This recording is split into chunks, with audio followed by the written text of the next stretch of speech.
வணக்கம் நண்பர்களே. இன்னைக்கு என் மனசுல இருக்கிற ஒரு பெரிய பாரத்தை உங்ககிட்ட பகிர்ந்துக்கத்தான் இந்த வீடியோ. பங்களாதேஷில இப்போ என்ன நடந்துட்டு இருக்குன்னு நீங்க செய்திகள்ல பார்த்திருப்பீங்க. அங்க இருக்கிற அப்பாவி மக்கள், குறிப்பா இந்துக்கள் மேல நடத்தப்படுற தாக்குதல்களை பார்க்கும்போது ரத்தம் கொதிக்குது. எந்த ஒரு இரக்கமுமே இல்லாம மனுஷங்களை கொல்றாங்க.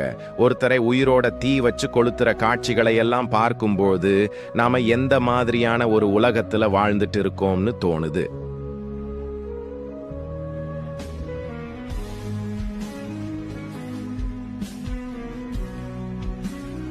மதத்தோட பேரால இவ்வளவு பெரிய அநியாயத்தை எப்படி துணிஞ்சு செய்றாங்க? அங்க இருக்கிற இஸ்லாமியர்கள் ஆகட்டும், இங்க இருக்கிற இந்தியர்கள் ஆகட்டும், நாம எல்லாரும் புரிஞ்சுக்க வேண்டியது ஒண்ணுதான். நாம மனுஷங்களா ஒற்றுமையா இருக்கணும். நாம இப்படியே பிரிஞ்சு கிடந்தா நாளைக்கு இதே நிலைமை இங்கேயும் வராதுன்னு என்ன நிச்சயம்? யோசிச்சு பாருங்க. அதனாலதான் சொல்றேன், தமிழர்களாகிய நாம மதத்தை வச்சு பிரிய வேண்டாம். நம்ம ஒற்றுமைதான் நமக்கு பாதுகாப்பு. பங்களாதேஷில் நடக்கிற இந்த அநீதிக்கு எதிரா நாம எல்லாரும் ஒரு ஒன்னா சேர்ந்து குரல் கொடுக்கணும். அநீதி எங்க நடந்தாலும் அது அநீதி தான். எனக்கு என்னன்னு நாம அமைதியா இருந்தா அது மனிதாபிமானமே இல்லை. தயவு செஞ்சு இதை புரிஞ்சுக்கோங்க. ஒற்றுமையா இருப்போம், அநீதிக்கு எதிரா குரல் கொடுப்போம். Jai Hind. Forced displacement. There has been over 2,000 incidents in 2024 alone.